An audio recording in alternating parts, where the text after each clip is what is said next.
What's up, guys? Today I'm sitting here with my good friend Ryan Waters, and we're going to talk about some guitars and talk about some of the cool stuff that you've done over your career. Cool, and let's whatnot. do it. I think we should start off by just kind of like, tell me about this guitar. This looks sick. Is that, what's the actual color of this? Good question. There is a name for this color. I think I've seen it on a few, but I don't know what it is. I just picked it up. I got the body on Craigslist somewhere on the road. I think I was in Richmond, Virginia. I just love the kind of raised, the Firebird kind of vibe in the middle, so I picked it up. It's not usually my color, but when I slapped it together, I was like, oh, okay, I get it. One thing I noticed when you first came in is that the Bigsby is on this end as well. I love Bigsby's. I do this company Callahan makes these sort of upgrades that make it like,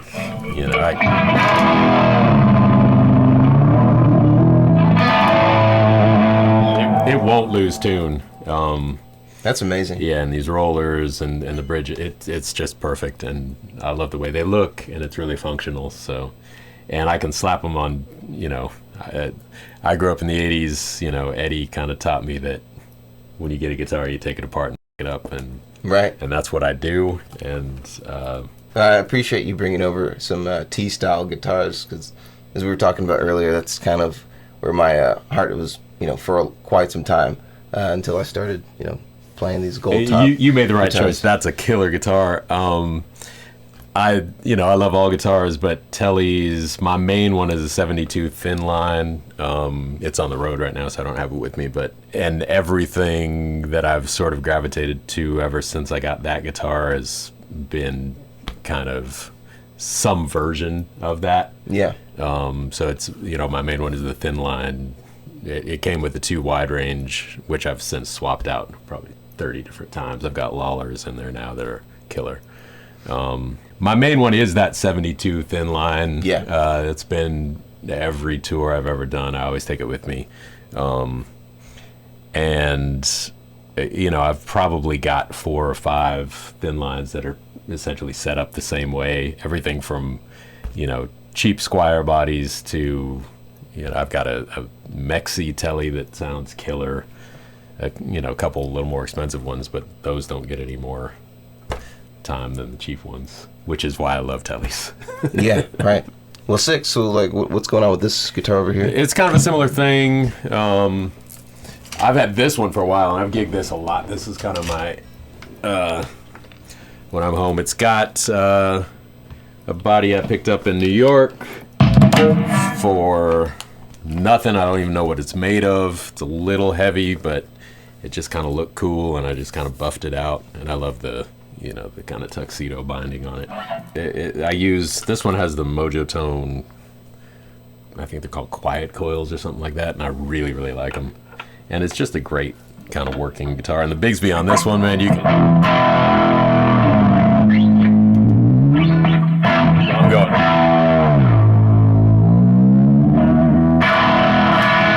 And I'm going all the way down to A. So that's great. Yeah. You're talking about this Telecaster. How did you get into, what got you into teles just to begin with? Like, what artists were you listening to? Good question, actually. I was, well, first and foremost, I'm a Prince guy, and obviously his owner and he's associated with teles. I'm also a kid of the 80s, so when Crossroads came out, cracked my head open. Oh, yeah. And so, the Karate Kid walking around with a tele slung over his back walking through the rain. That movie was like, so awesome. Yeah, I was like, that's where I want to be. But I never really had one as a kid. I played Les Pauls as a kid, actually, and right out of high school I moved to New York, and I moved to New York with a Les Paul and a Strat.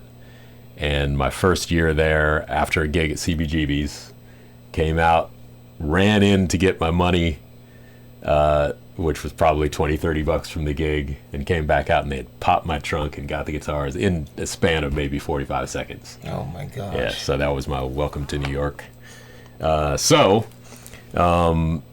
My folks were like, all right, well, I think they sent me $500 or $600 or something, because those were my only guitars. And I went to Chelsea Guitars, which is it's much smaller now than it used to be, but still my favorite shop in New York.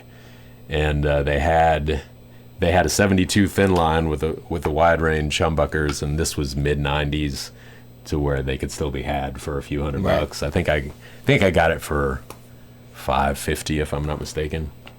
That's crazy. And it's still my main guitar. I love it. So that was kind of entered me into the tele universe, and I haven't looked back since.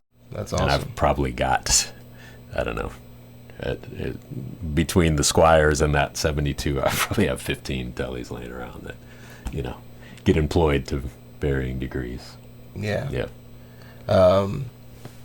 I got into teles. I think my first tele player that I really admired was Johnny Lang. Yeah. That, like, black thin line tele. Killer guitar. I remember seeing that. Yeah. I really dug Johnny Lang when he came out. Yeah. It's been a minute, but. Yeah, he's an incredible player. I've gotten to meet him just like after a show, very briefly, and like still to this day, I think he is probably one of the nicest humans I've ever met. Like there was I don't know, something about like this spirit. It was like he's from Minneapolis, isn't he? This I think he's from North Dakota. Oh, okay, That's okay. correct. I know he was on Prince's radar there, but it doesn't surprise me. Minnesota nice. Right. Yeah.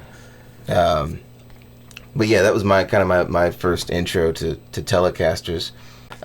Again, not very far away from like a Rap Tail Junior or Special or something. Yeah.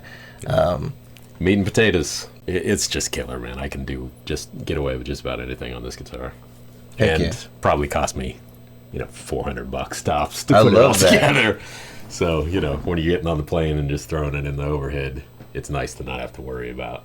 Because rolling around with that, you got to be a little careful. Yeah, that's another video topic, but maybe not, because we're both constantly touring. So what are some of your go-to strategies, like when it comes to flying with guitars, and when it comes to checking versus carrying it on? I know people, Julian Lage takes the necks off his teles whenever he boards a plane. That's a good idea. I haven't gone that far, and thankfully haven't had a situation that sort of threw me into that habit. But you know how it is, man. You're rolling the dice every time. I check pedalboards on occasion.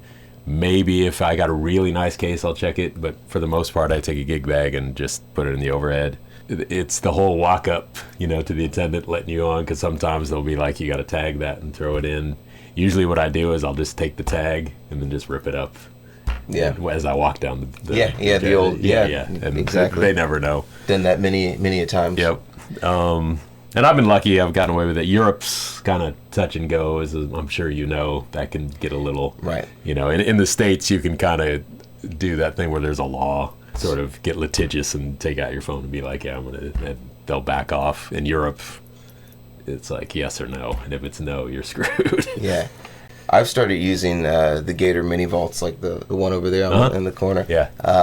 For the Les Pauls, because or for any of the the Gibson headstock, angled headstock. That's a big deal. Yeah. Just because, so I used to use, and I still do sometimes, the Reunion Blues double cases. Great. If I was rolling with teles, I'd probably still do that. But because I'm using these, I kind of go with the vault just for consistency. The way that they're kind of set up, there's space. Yeah. So you have air. Yeah. Yeah. On either side of the headstock. With a Gibson too. Yeah. I used to get priority boarding, paid for it extra on top of my ticket to make sure that I could get there early enough. But what ended up happening was I would inevitably always end up sort of in a situation where I'm battling the gate agent, or if I announced, or if I told them that I had priority boarding, sometimes I would get pulled aside because they would argue like, your guitar is too long, it's going to take up space. Yep. Other people. So usually I could get through this, even if like the plane had fully boarded and now there really was no space for the guitar. Like by the time the manager came over, they would just move somebody else's bags because they'd be like, he had priority boarding, you have to give him the space. Or they find a closet. Yeah. But one time specifically, the manager would not come out of their office, so there was nothing I could do. It was either like miss the flight or check the guitar, and they checked it all the way to like my final destination with the changeovers. What am I trying to say? Layovers and whatnot. Yeah, exactly, with the layover and everything. So. And fortunately, it was okay, but like that was terrifying having a Les Paul and an SG just being thrown around, dude. And even the best gig that's bag. A long flight. Yeah. So for me, just kind of like having that consistency, every flight has been worth it. I don't like having my guitars out of sight, but it's if it's gonna get checked, I'd rather have it in that. So you haven't had any nightmares where you've opened up a case and it's busted in half or anything like that? No, I haven't had that yet. So I hope me it neither. stays. I've had a lot of lost luggage, but no. I've had a pedal board get lost, but never a guitar. A lot of clothes get lost. Yeah, but I've been relatively lucky. Yeah, so. And pedals. Talking about pedals, what do you normally take to like a gig pedal wise? Are you traveling? I'm pretty minimal. I got one pedal on the floor here. For the record, it's an SD1. SD1 modded.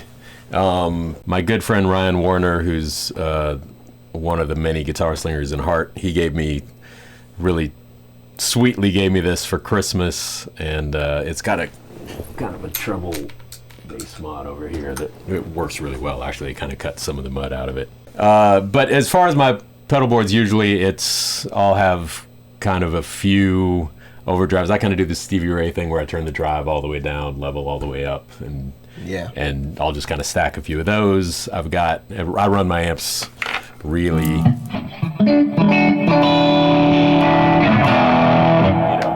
that's direct, so my amps are pretty dirty. And then I'll have, something for the trails, reverbs, delays, which I usually, in my Friedman over here, I'll usually put them in an effects loop. I used to do everything on the front end, but maybe the last 4 or 5 years I've been using... Effects loop is nice. Yeah, it is kind of nice. You get kind of a cleaner, and you can really control the trails a little better. Yeah, versus slamming the front end with verb in it. And especially when you run them dirty, it can get a little messy. So I like the effects loops. Especially because your amps they're really dirty. You're running the Dirty Shirley. Dirty Shirley. That's my rig.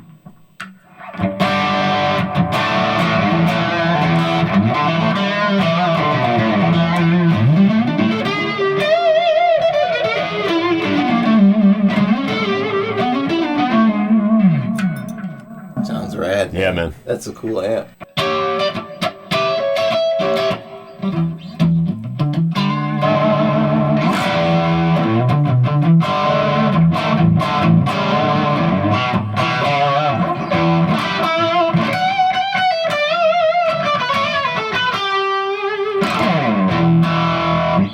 Killer. Let me try it. Let me play this thing though. Yeah. Actually, can I play the purple? The what thing? Oh yeah, of course.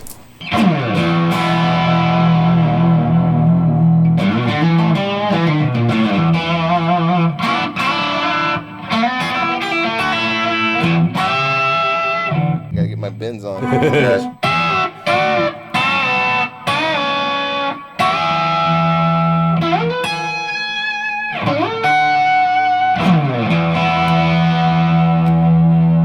That's one thing I really like about teles is that the bridge is like so far forward that it's super easy to get here and just you get that twangy solo. thing.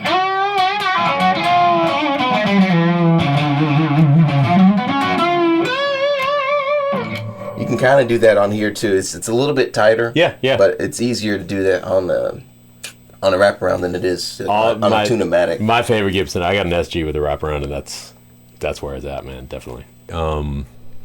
And then I'll have my kind of go-to always on. I have the Strymon Deco. Yeah. Great pedal. And I just keep there's the preamp thing. I keep that on because it's just kind of has that magic thing on top. I love it. And I also use that it kind of does a flange chorusy thing really well. And so I'll use that for that. And that's pretty much it, man.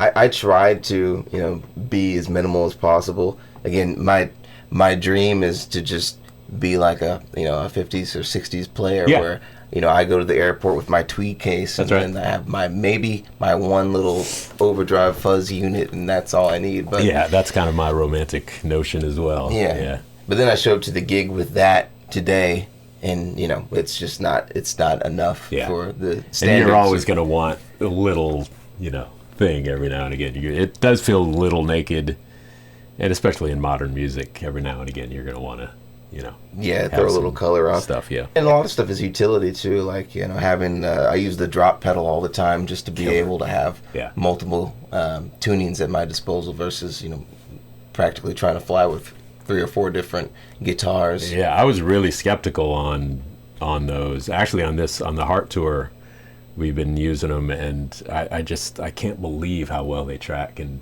when you're actually playing, I can't tell the difference. Right, it's amazing. So speaking of that, like, so you're right now, primarily when you go out on the road, you're playing with the band Heart. Yes, I've been working with Nancy now for 10 years, which is crazy. Yeah, it's amazing. And I started working with her doing kind of a side project aside from Heart, and then let's see, it was 2019 was the first like proper Heart tour I did, and I'm still riding the train. And it's a great gig. It's great people.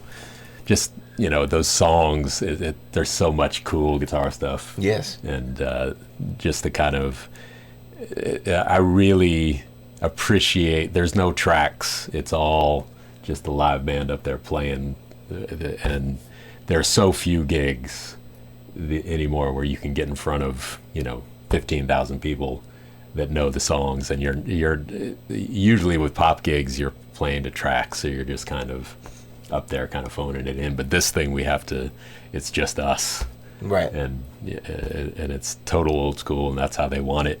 So it's a lot of fun. I really, really dig it. I like it that way. Yeah, me too. So you talked about playing with Nancy Wilson. Who are some of the other artists that you've played with over your career? I've been really lucky. In my New York years, I kind of started just cutting my teeth in cover bands and teaching and just doing whatever I could do. And then I was in an original band, and the singer in that band was a cat named Olu. And he had a martial arts class with this guy named Stuart Matthewman, who's the sax player and kind of songwriter in Sade. And he just passed him off a demo tape, and Stuart was like, "This is really good." And he's like, "You want me to shop it around for you, see what I can do?" And I was like, "Yeah, sure." So long story short, Olu got a record deal, and this is mid 90s, maybe late 97, 98ish. We made a record, kind of went on the road, did the whole thing. He had a song called Baby Can't Leave It Alone that did pretty well on the kind of R&B charts. We did a BET tour and kind of did the whole thing, and then the momentum just sort of slowed down, and the label said, "All right, let's run its course." And so I went back home and figured out what to do, and then the phone rang out of nowhere, and it was Stuart asking me like, "Hey man, you want to come do some TVs with us?" And I was like, "Yeah." And I knew he was in Sade, but they hadn't made a record in that like 10 years, because as I've come to find out, they take really long breaks, and he was on the tail end of one of those breaks. And so when he said it didn't even translate. I just thought it was some local gig. I was like, "Yeah, whatever you need, I'll be there." And so I went to his house, and he had a studio in his house at the time, and kind of led me in there, and just kind of pushed play and left the room, and it was By Your Side, and it hadn't come out yet. Yeah. This is, I'm just sitting there like, I know that voice. Right. So okay, here we go. And and that was kind of the beginning of it. So I did the TVs. The guitar player they'd had forever is a cat named Gordon Hunt, who's a killer player. They couldn't find him. I think he was in Australia somewhere or something. And then they got in touch with him. He was like, "Yeah, I'm not, don't want to do it anymore." So I had the gig. You missed out, yeah. Yeah. And so that's kind of been my main gig. First tour was the Lovers Rock Tour in 2001. And then that was kind of my entree into the big leagues. I think I got a little spoiled after that gig. I came home and got offered a couple big gigs, and they were very kind of, industry, like play the record, play the part, get the exact sound, and don't do anything else. Don't insert your personality at all. Yeah. And I couldn't do it. I quit and just kind of was like, all right. And that's when I moved to Atlanta, actually, and just started playing in original bands. And that's really what I did for probably 10 years until Sade went back out in 2010. Gotcha. And then, so to answer your question, that's the main gig. And then in 2012, I moved to Seattle, and I'd crossed paths with a singer named Liv Warfield, who I met when she was just starting to sing in round right when I got the Sade tour. I grew up in Portland, and she was there going to college, singing in karaoke bars. We had a mutual friend, and we're just kind of talking online, and I went and saw her at karaoke bar, and it's like, yo, you need to do this for real. So I kind of took her around Portland and introduced her to some people. Speaking of, like, Pacific Northwest, we met through Trevor Boone. We did. Emerald City, Guitars. Trevor's my homie. Yeah, great shop. I love those guys as well. Emerald Cities, they're like family. I lived across the street from them for about 5 years, and then 2 blocks away for the rest of the time I was in Seattle. So they've always kind of been the homies, still are. When I moved to Seattle is when I reconnected with Liv, and she'd been working with Prince since 2010-ish, I think, 2010, 11. And Prince is that's my dude, top of the mountain, influence for me. So I told her, like, as she was in Portland at the time, and I said, I'm just up the road, if you've ever got anything. She said, well, matter of fact, I got a gig this weekend, come down. So I drove down, and it just so happened that she was starting to kind of, get some ambition within Prince's camp to start doing her own thing. And he was cool enough he kind of bankrolled it and produced the record. And so I got to hang out at Paisley for a few years. We would rehearse, and he produced the record. I got to write a bunch of songs on it and help produce it. And that was a whole, that started in 2012 and, ran all the way until he left us in 2016. So that was just completely surreal experience. I'm kind of curious, what do you think is like the biggest takeaway or lesson learned from that experience? And then maybe like what's the most memorable moment from that whole time the period? Prince years? Yes. Oh man, almost there was so many. Just being in Paisley and the people. He was kind of running 2 bands at the time. He had an NPG, which had like an 11, 12-piece horn section. And all those cats also played with Liv in the beginning. And so just being around all those musicians. And then he was also doing his kind of rock thing called Third Eye Girl at that time. Right. So he would kind of, when we were there rehearsing, he would be in another room rehearsing with Third Eye, and we'd be in a room, and he would kind of come in and out. He would sit in rehearsal and just listen, and his ear was amazing. And even with horn parts and this horn section of really serious cats, he would hear something and he'd be like, you play an A flat and, you play a C and that kind of thing. And they'd look at him like, that's not going to work. Yeah. But you'd play it and it was like unbelievable. It was so, and he would just come on stage and just be like, hey man, try this. And he'd pick up whatever instrument, and every suggestion he put out there was perfect. And it's something that I wouldn't have necessarily thought of. So just seeing his mind work was amazing. Hearing him play, and his rhythm guitar playing is otherworldly. He would Wow. like you would just.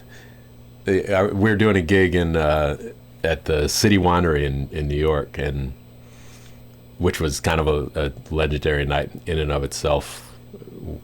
Long story that I won't go into, but I was just standing on stage, and you could hear it wasn't loud, it wasn't didn't slap you in the face or anything, but just when he started playing, just the pocket, just all of a sudden, everything just sort of forms to him, and it's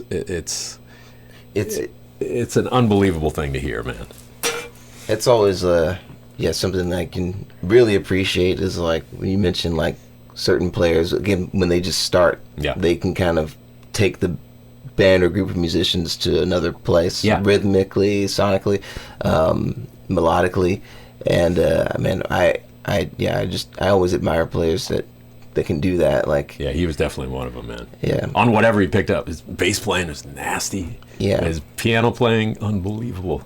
My one of my favorite guitarists is a guy out of Austin, Texas, named Dave Scher, and he's somebody that I feel like is one of those people that, same thing, kind of like whenever we cover one of his covers of a song, and he sat in with us last time we were in Austin, and when we played together, I don't know, we play that song every night, and when he jumped on stage and played it, it just went to a different place, and we went there with him, and I don't know, music's so great like that, man. Just the personalities, and you can play the same thing and everybody's playing the same notes, but it's that personality and that thing that everybody brings. And and my time with Prince, that was definitely the takeaway. It was his sort of unique stamp on everything he did, on every instrument. He was a magical cat. He really was. Because of social media, like these clips get tossed around, and I'm never like cease to be amazed with any clip that pops up of Prince that like I just saw one where he jumped on drums, traded with Sheila, and it's just like seamless swap, if I were to switch and play drums, it would not drop the sticks, trip, exactly.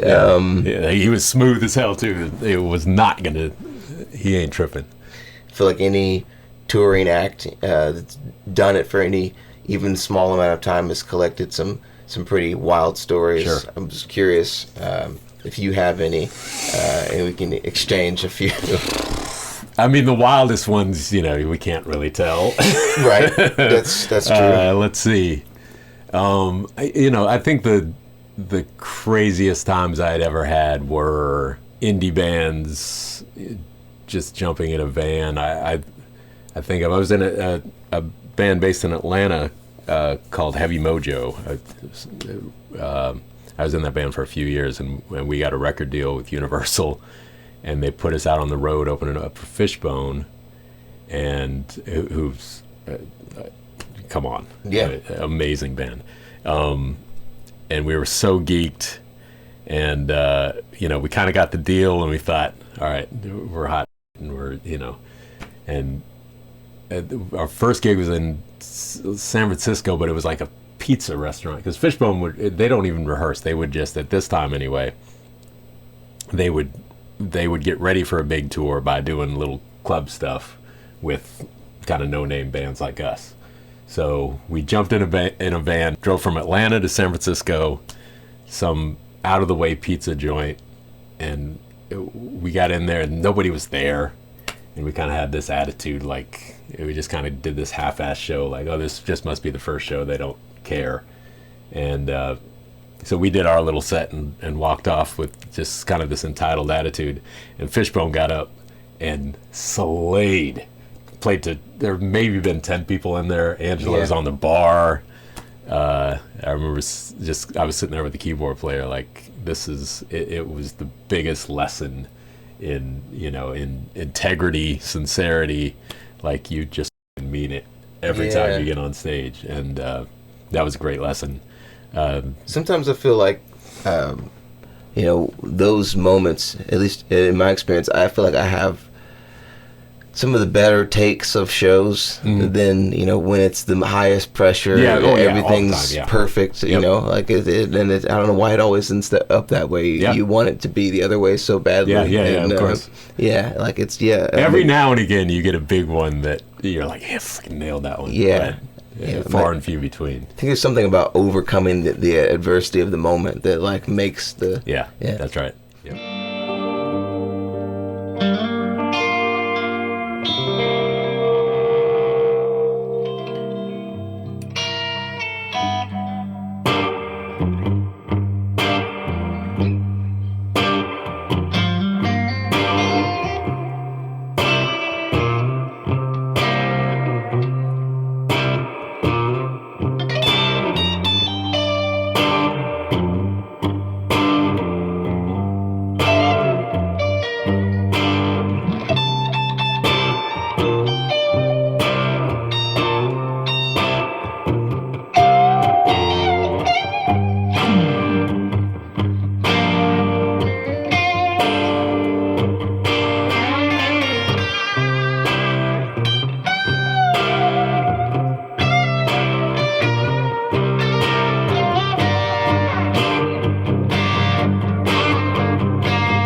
Ryan Waters, everybody. Thank you so much for hanging out, and we'll see y'all next time. Peace, y'all.